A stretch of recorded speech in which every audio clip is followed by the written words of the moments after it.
Assalamu alaikum wa rahmatullahi wa barakatuh, and welcome to Finding Me in the ITV networks. With me today is Professor Sree Chaulia. He is the Professor and Dean at the Jindal School of International Affairs in Sonipat, India.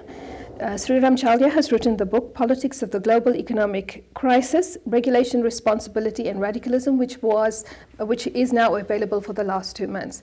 And being in South Africa, he has raised interesting discussions and debates about India's foreign policy and domestic issues within India. And I thought that it would be an ideal time to chat with him, considering the controversial debate around the Mazibuya Forum and the discussion about Indians and their role in South Africa. So with that, I'd like to say thank you very much for being here and for giving me this time. It's my pleasure.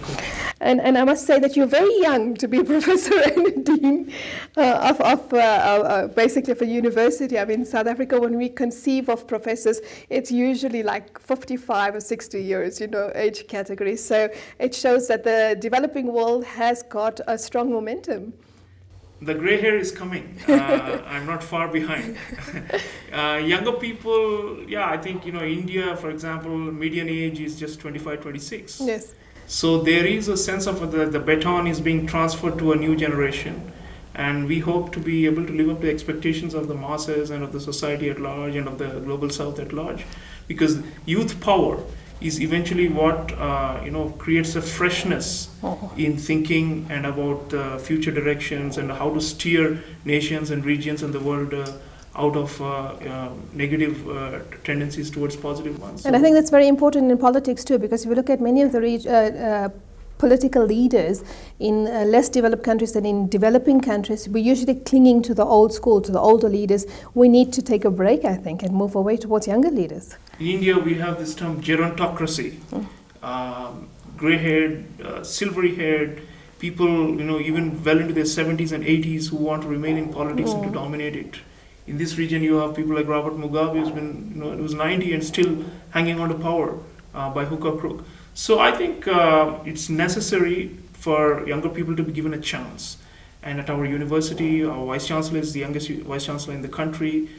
Deans, faculty members, we've tried to, consciously hire younger people who are highly driven, motivated, and highly skilled and knowledgeable. So I think that's necessary also in an educational institution. As you know, younger faculty members are closer to students, and it helps in mentoring, it helps in grooming students to also think in a more democratic fashion. Because if the deans and the vice chancellors are demigods and they're far away and you can't even access them, I think it creates a gulf which is bad. So we need to also think from a pedagogical point of view in the educational system how youth can be force for transformation.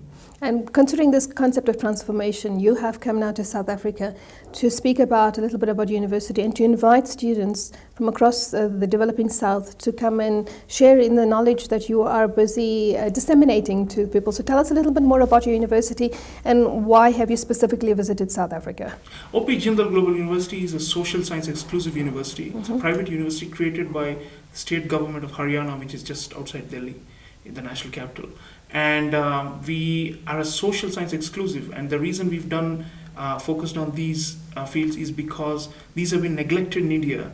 India is better known for engineering and for medical school, and we produce dime a dozen. There's so many of them now, millions coming out, and some of them without the adequate skills, because quality has been compromised in the drive for quantity. Every nook and corner of the country, you have a college of engineering or a medical school. So what we didn't want to do when we created this university was to replicate it.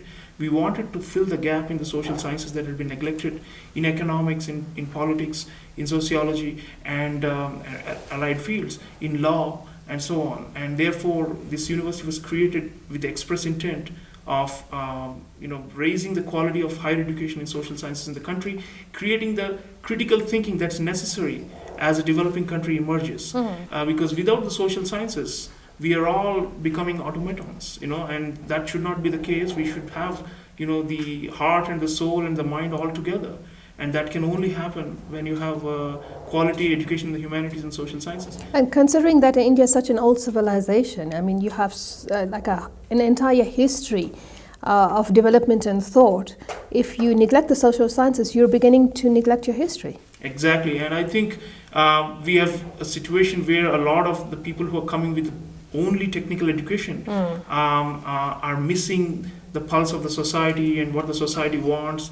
So you have, a move towards self-centered materialist accumulation, but rather than thinking about the larger community and the world at large.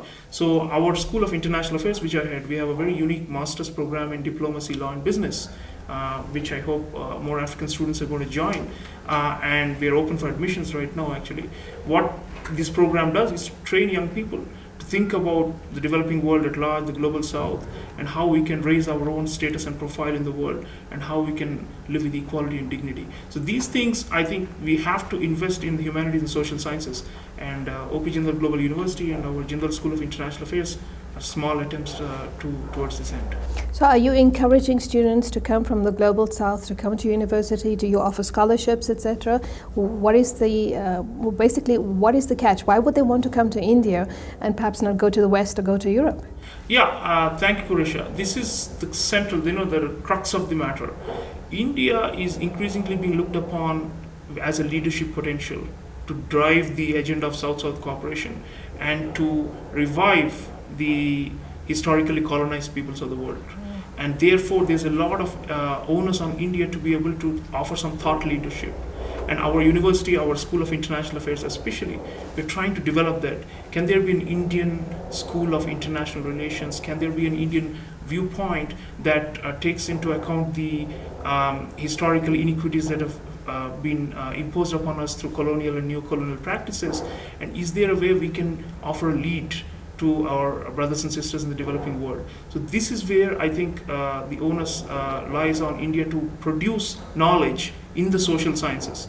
And our university is an attempt at doing that. We're accepting students from Africa. We already have students from many African countries like Kenya, Angola, Mozambique, Botswana, Namibia, and so on. And South Africa, we hope to have many more in the years to come. So if anybody wants to apply to university, which website would they go to? So they go to www.jsia.edu.in.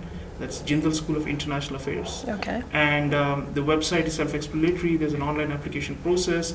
There's no fee charge for application. And we are offering many generous scholarships for developing country students, sometimes up to even 100% of the tuition being covered if they're meritorious and if they have family incomes that also deserve of needs-based financial aid. We're doing it, and our principle has always been to for class should not be a barrier for knowledge acquisition, and that's so central for upward mobility in societies. If you give young people who are bright and inquisitive and curious a chance to live up to their potential, no matter whether they come from the lowest segments of society or not. I mean, that is where I think societies have a chance to rise up.